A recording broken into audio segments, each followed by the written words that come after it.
Alright everyone, this is Vishal from Uncharted FX, and I want to speak about why gold will be going much higher, and 3 reasons why gold will break through the 1600 level on gold USD. So before we look at that, let's look at the chart here. Again, if you follow my work, and I'm sure a lot of other gold traders and traders in general have been talking about this, but gold on the weekly broke above this very strong and very important 1350, let's call it to 1360 zone here on the weekly chart. Very strong break, indicating the momentum and the strength. You can argue we've made our first higher low here because the body did close above these wicks here, but if you go down to the daily chart, I would like to see a close above here just to confirm it, make it much a better signal here. So we are watching the gold charts here on the daily to see if we make another higher low here and another swing.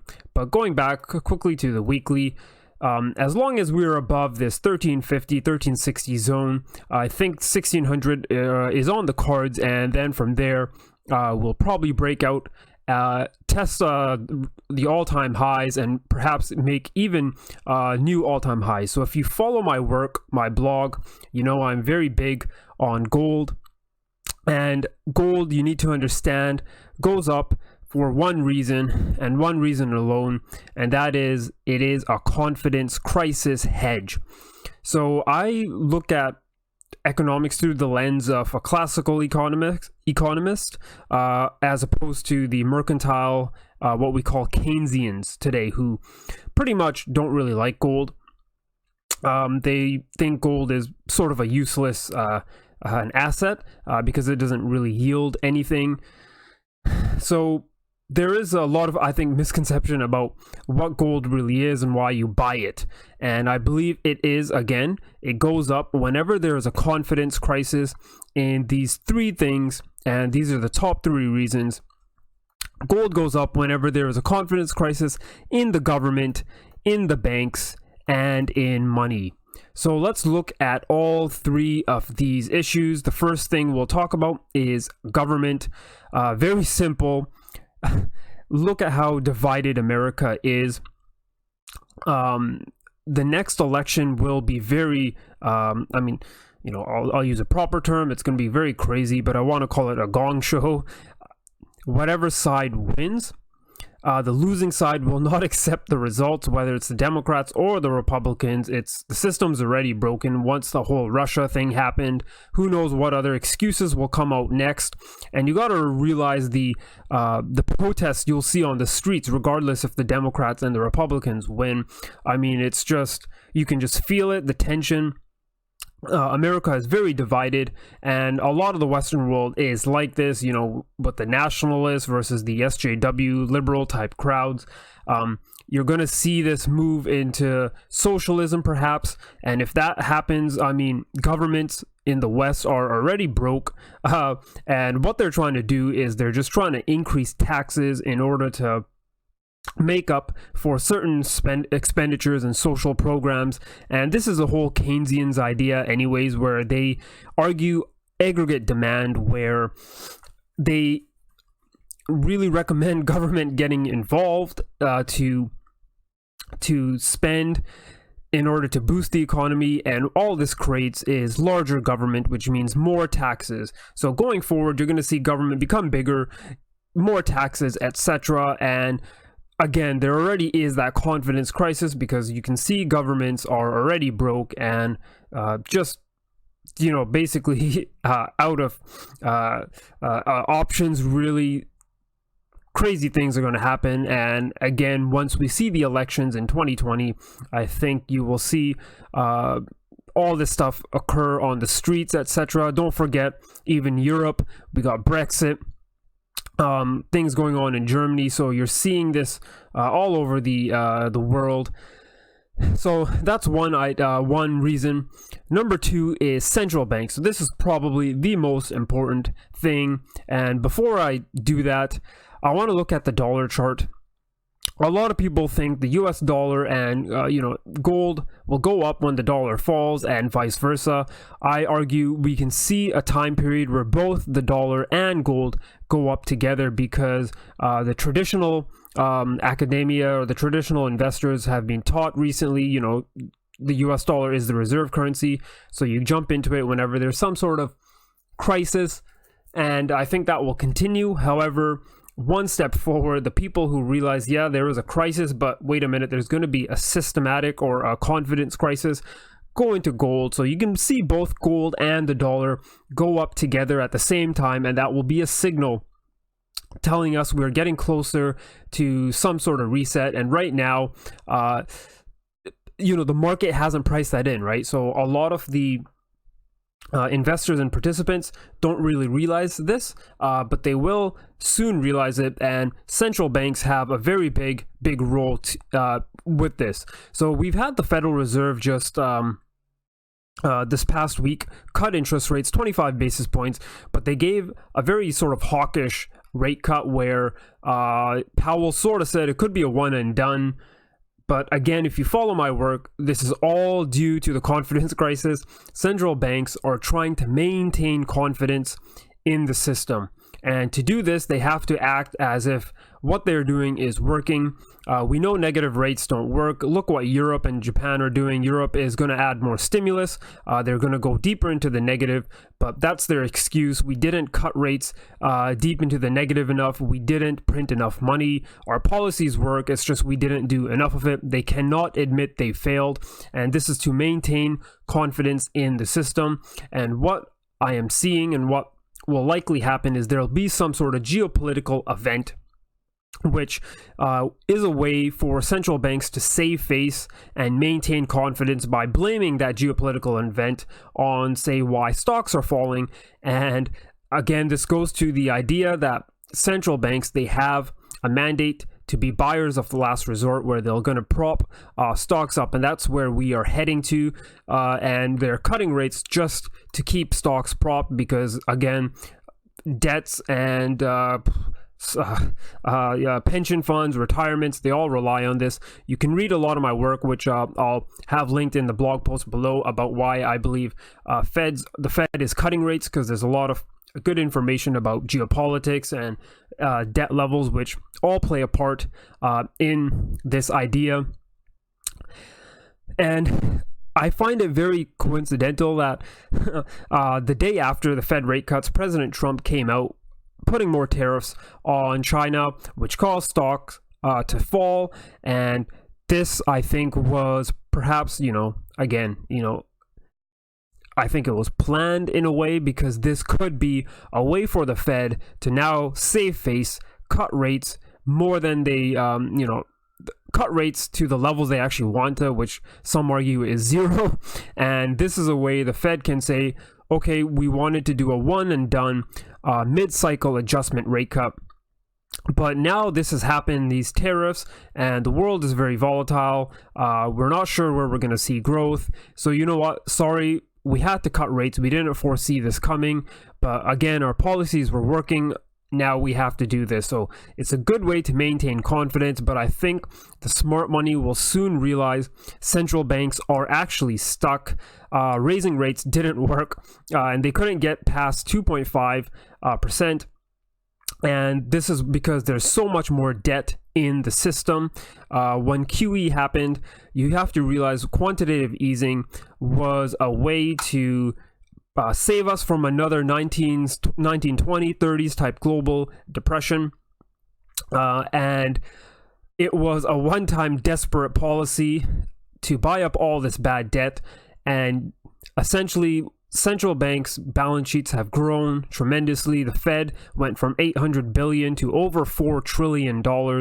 And now, I mean, they've been selling off their balance sheet. However, they've announced the past week, that they're ending their QT program a month earlier, so it'll be over by August. So we're not sure how much they've sold on their balance sheet, but it sort of opens the door that QE might be re-implemented, and this is where a confidence crisis issue may occur, where people will realize, okay, QE or quantitative easing and stimulus is now the norm. It was not a one-time desperate policy. So now the central banks are going to run the show. They're going to be the buyers of last resort. They're going to become big and very powerful because they will control every aspect of the economy. There will be no free market. Some even argue there really is no free market right now. It's more of a managed market. And basically what we're seeing in Japan and Europe will be like the best case scenario of stagflation and deflation for a long period of time. But when that occurs, if the Fed copies what Europe and Japan is doing, that might give some repercussions to the US dollar, because why would you be going into US treasuries if rates are very low and are also could be yielding zero if they do take that path? But we know rates are going lower, and technically, if you're an academia, let's just look at the academia case here. They look at gold as this inflation hedge. So when real rates, real rates are basically the nominal rates, which is the rate that you see quoted, and you also take inflation into account and taxes for dividends and all this kind of stuff, interest taxes. If it's zero or negative, you might as well hold gold, because cash is yielding nothing and gold does not yield anything as well. And you're going to be seeing that, right? Some are already saying that we are at zero or negative real rates right now as well. So there's an academia or a Keynesian idea or reason to buy gold as well. So again, central banks are stuck. People have not realized this yet, because the way the Fed sold that last rate cut was they wanted to think of it as a one and done. They sold it as that, but they want to maintain face, and I think they might be able to get away with it for some time by cutting rates due to a geopolitical event such as a trade war. But again, the smart money will realize if the Fed goes back to quantitative easing, which is very plausible and possible, with a balance sheet already at 3.8 trillion to about 4 trillion right now, how much more can they actually go? Again, this is more of a confidence crisis. It's really what market participants will basically assess. If the Fed goes to 5 trillion or 6 trillion, is that crazy or normal? Especially the Fed, which is supposed to be the central bank of central banks. I believe Europe and Japan are over 5 trillion in terms of their balance sheet, and they manage everything. I mean, they've killed their bond market, where they're pretty much the only buyers there. But if the Fed does it, what does that tell the world? Especially, what does that tell the world about the US dollar and the lengths the Fed is willing to take to keep assets propped? So again, people will realize this QE is not a one-time thing. We are stuck in it forever pretty much, and that will give more impetus to run into gold and perhaps even Bitcoin. We're not really sure, but let's see how that will play out.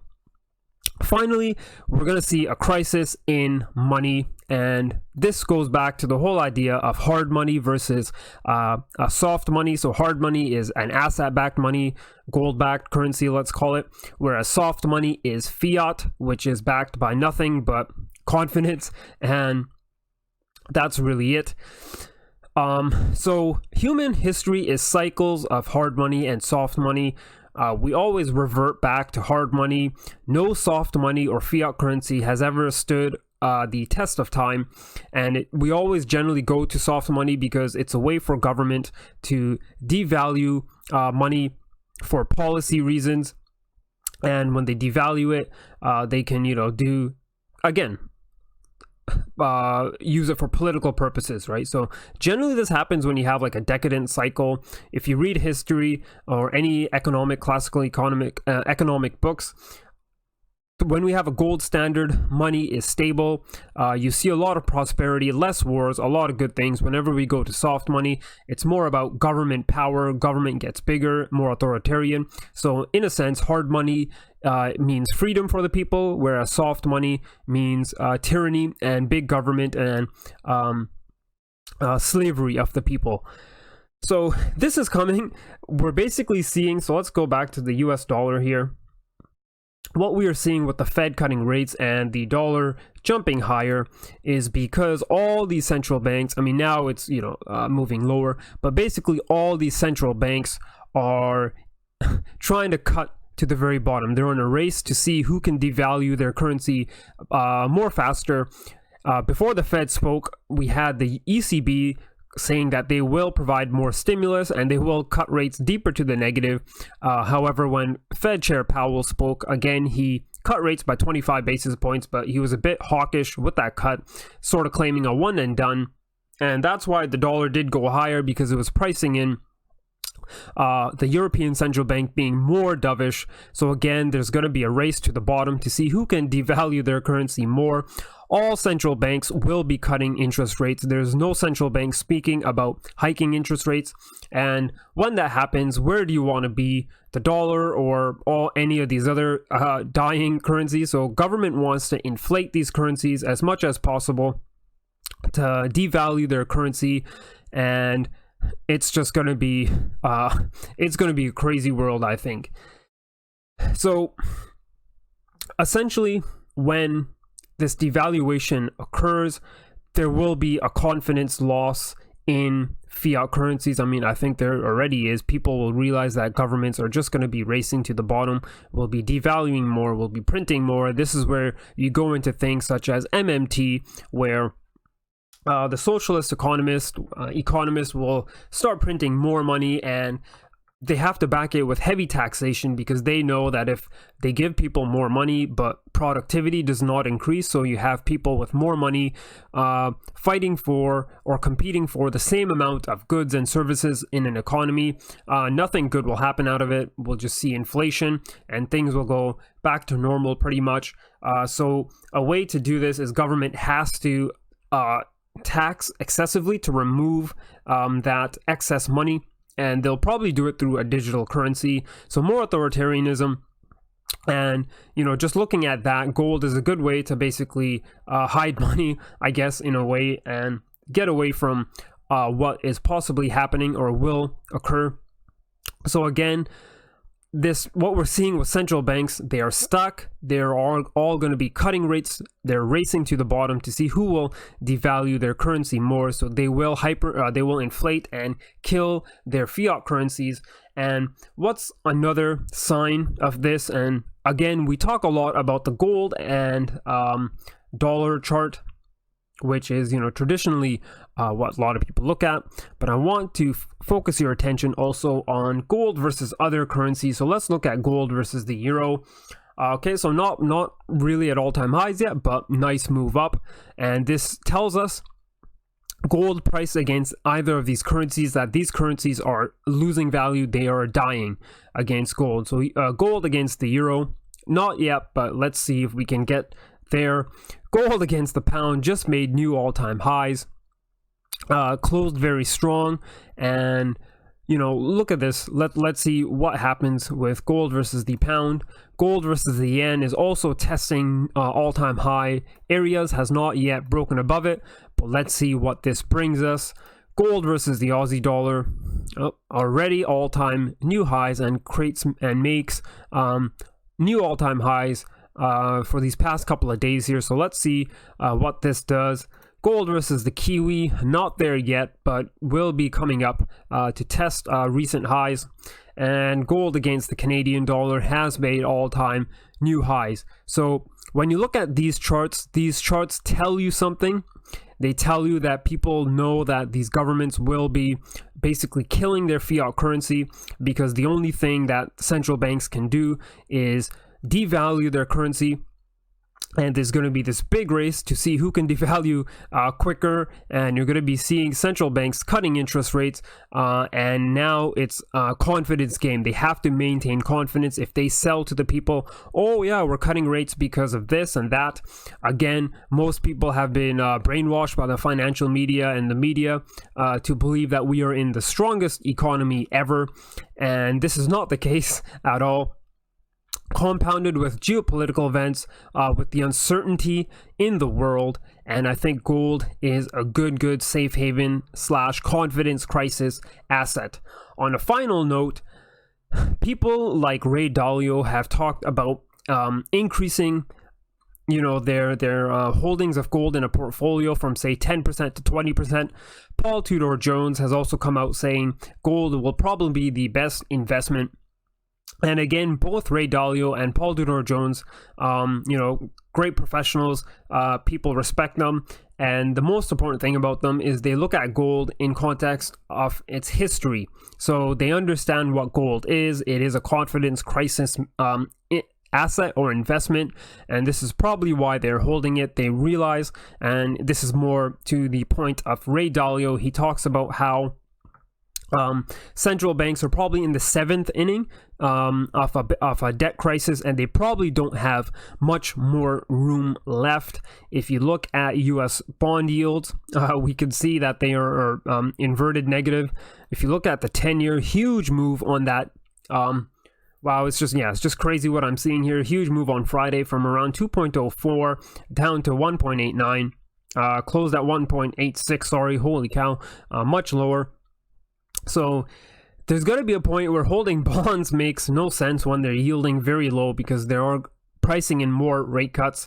And you're only going to be able to run into stocks, but again, issues, right? We're going to see money being misallocated. And gold is relatively cheap right now, and people will be running into it because they realize what's happening to the system. Central banks have no options left. They have to become buyers of last resort. We did not solve any of the 2008 crisis. All we did is paper it over with more debt and more bad debt. And now you're seeing a time when even central banks and governments are broke. They have governments are broke. Central banks are sort of out of tools because they're, all they can do is cut rates, and their balance sheets are already quite high. So again, just crazy things will probably be happening in the next couple of years.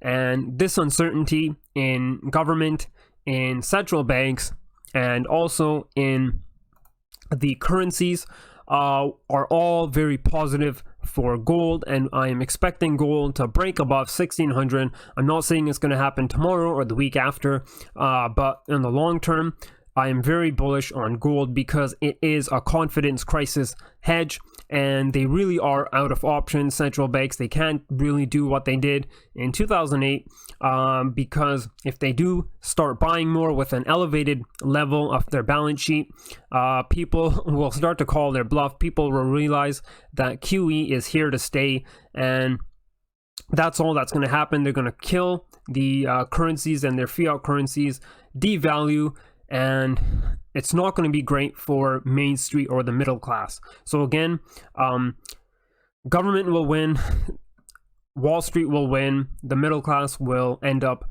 losing as always. So very important times, very crazy times ahead. If you do like this video, please give it a like, and if you do also like the content, please follow if you have already not followed. I have some of my blog posts linked in the description below, and I will talk to you guys later.